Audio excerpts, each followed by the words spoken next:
कि कर दिया धन्य रख कर ये विजय पद हम अहो भाग्य रघुकुल नंदन कि कर दिया धन्य रख कर विजय पद मम अहो भाग्य रघुकुल नंदन पद शीश नवाता मैं दास प्रभु की पद शीश नवाता यह दास प्रभु स्वीकार करे मम अभिनंदन स्वीकार करे मम पदवंदन। मेरा परिचय कुछ इस प्रकार है कि गंग यमुन के बीच में बसत किछु ऊंचा मम ग्राम है।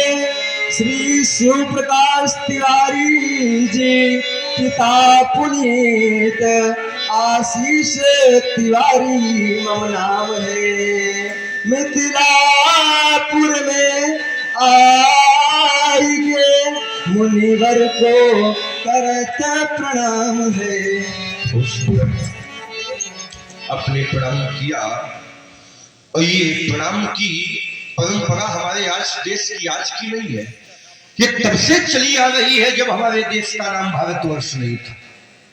आप लोग विचार कर रहे होंगे जब पहले हमारे देश का नाम भारतवर्ष नहीं था तो पहले लोग हमारे देश को किस नाम से जानते थे? पहले लोग हमारे देश को अजनाब वर्ष के नाम से जानते थे। लेकिन ऋषभ देव जी के पुत्र जड़ भरत की महान महिमा को यहाँ के मनुष्यों ने देखा, उन्हीं के नाम पर हमारे देश का नाम भारत रख दिया। देखिए एक बात पर विचार करें, हमारे शरीर में सर्वोपरि अंग सिर है। हम चंदन लगाते हैं भैया, कहाँ लगाते हैं? मस्तक में लगाते हैं। मंदिर में जाते हैं, मस्तक को झुकाते हैं। जब भी सम्मान की बात आती है तो मस्तक आगे आता है। तो जब हम प्रणाम करते हैं मस्तक को क्यों नहीं छूते, चरणों को क्यों छूते हैं? ये प्रश्न बना।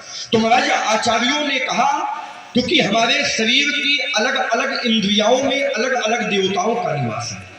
जिस प्रकार नेत्रों में सूर्य का निवास है, हाथों में इंद्र का निवास है, मुख में अग्नि का निवास है, उसी प्रकार चरणों में नारायण का निवास है। जब हम आप किसी को प्रणाम करते हैं तो साक्षात नारायण को प्रणाम करते हैं। तो इसमें भी एक तर्क हुआ, अगर सबके चरण में नारायण का निवास है तो भी आचार्य ने ये क्यों लिखा, बंदऊ प्रथम महीसुर चरण। ब्राह्मणों के चरणों की विशेषता क्यों? जैसे आपके चरण वैसे हमारे चरण, तो फिर आचार्य ने पक्षपात क्यों किया? जब ये प्रश्न उठ गया, विद्वानों की सभा लगी थी, बड़े बड़े विद्वान मुक्त हो गए, लेकिन उसी सभा में एक ऐसे संत बैठे थे जिनका कर ही पात्र था। महाराज भोजन करते थे, हाथ में ही करते थे, नाम हो गया था करपात्री जी महाराज। उन्होंने कहा ब्राह्मणों के चरणों की कुछ विशेषता है।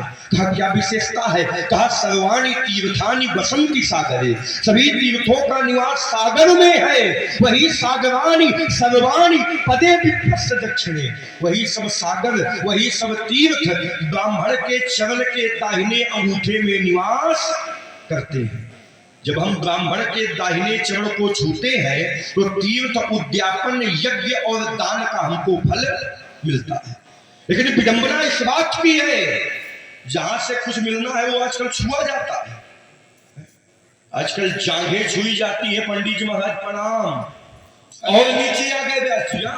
अरे यार वो तोंदी छुएती है। अच्छा कोनो आपके छुए का? अरे तमाम देख लो, अब देखो तोंदी की बात आ गई है? हमने सोचा था कि जांघें छुई जाती है? अच्छा और नीचे आ गए तो घुटने छू लिए जाते हैं, और जहां से कुछ मिलना है वो तो छुए नहीं जाता। तो जैसा प्रणाम वैसा आशीर्वाद। तुमने श्रद्धा से प्रणाम किया, बेटा तुम्हारे जीवन में भगवान शंकर की कृपा बनी रहे। हमारा शुभाशीष है, तुम शिवानाथ को भूल जाना नहीं, लो किसी से लगा जाना नहीं, तुम करो साधु सेवा सदा हर तस्मिरन, विषय वासना में डूब जाना नहीं। शुभाशीष भगवान शंकर की कृपा सदैव आपके ऊपर बनी रहे, सदैव आपके ऊपर।